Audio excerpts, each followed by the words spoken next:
Salam alaikum wa rahmatullahi wa barakatuh. Les élèves du troisième année collégiale. Contrôle numéro 1. Pour l'exercice numéro 1, mettre vrai ou faux. Protide plus oxalate d'ammonium donne une coloration jaune.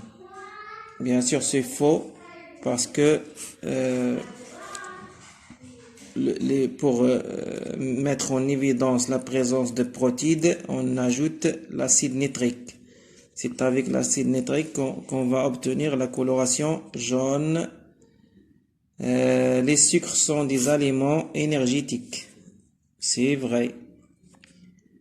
Lors de la digestion, les sels minéraux et les vitamines se transforment en petites molécules. C'est faux. Parce que les sels minéraux et les vitamines, lors de la digestion, ne connaissent pas de transformation. Parmi les facteurs favorables à l'action des enzymes, une température supérieure à 40 degrés. C'est faux. Parce que les enzymes ont une action efficace à une température de 37 degrés.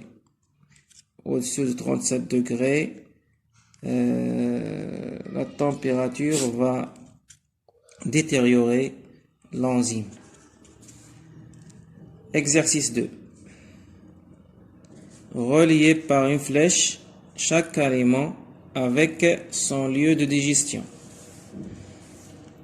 Ici, il y en a l'amidon, les lipides, les protides. Les lieux, la bouche, l'estomac, l'intestin grêle. L'amidon, la digestion de l'amidon débute au niveau de la bouche. Et aussi, il y en a des restes d'amidon qui vont, dont la digestion sera au niveau de l'intestin grêle. Donc, on doit lier l'amidon avec l'intestin grêle et avec la bouche. Les lipides, la digestion des lipides se fait au niveau de l'intestin grêle. Alors que pour les protides, leur digestion commence à l'estomac et se termine à l'intestin grêle. Exercice 3. Compléter ces réactions.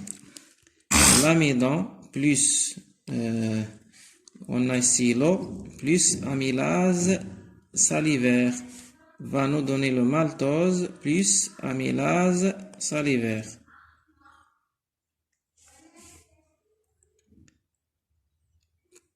Pour le maltose plus eau plus maltase va nous donner le glucose plus maltase. Les lipides plus sel biliaire plus lipase va nous donner les sels biliaires plus lipase plus acide gras plus glycérol. Quatrième exercice, classer les aliments suivants dans le tableau.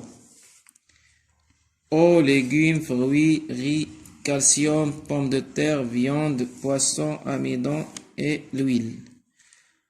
Pour l'eau, c'est un aliment, on peut le considérer comme aliment composé, parce que dans l'eau, il y en a aussi les sels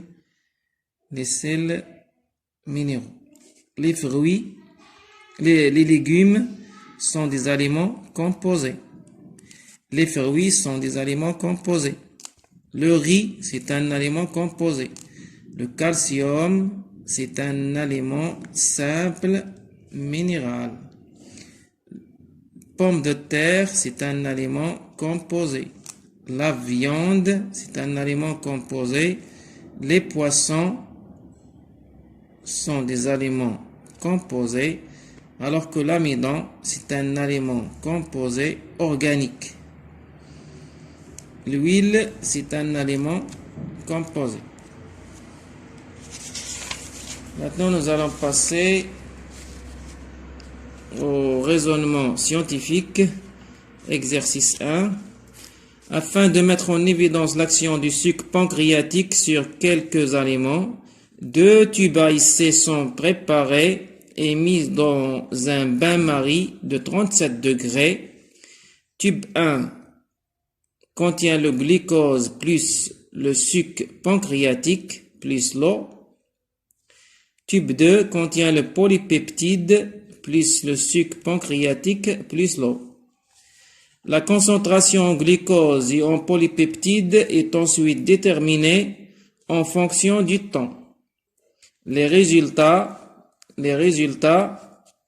obtenus sont résumés dans le graphique ci-dessous. Pour la première question, décrivez l'évolution de la concentration en glucose et en polypeptide en fonction du temps. Donc, je réponds. Pour le glucose, comme vous voyez ici, il reste stable, il ne connaît pas de changement. On a la même concentration, 1 gramme par litre en fonction du temps. Donc, le glucose ne change pas. Alors que les polypeptides diminuent avec le temps jusqu'à ce qu'ils disparaissent après à peu près 2h30. Après 2h30, les polypeptides disparaissent. Interprétez l'évolution observée.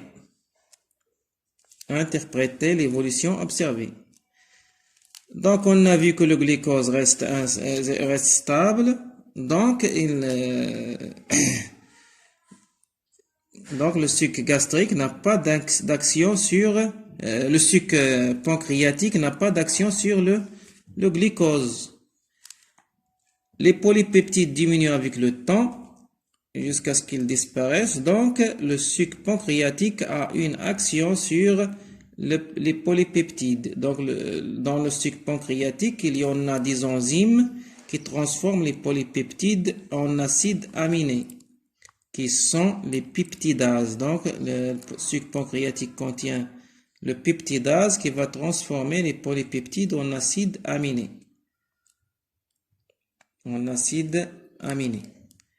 Déduisez le contenu du suc pancréatique.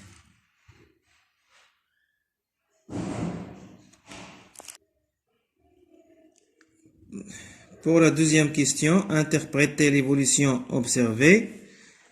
On remarque que le glucose reste stable, ne change pas. La concentration du glucose reste stable. Donc, le suc pancréatique n'a pas d'action sur le glucose. Alors que pour les polypeptides, diminuent avec le temps. Donc, le suc pancréatique a une action sur les polypeptides. Troisièmement, déduisez le contenu du suc pancréatique. Donc, le suc pancréatique contient des enzymes qui vont transformer les polypeptides en acides aminés qui sont les peptidases. Donc, le pancréas contient le peptidase qui va agir sur les polypeptides et seront transformés en acides aminés. Assalamu alaikum.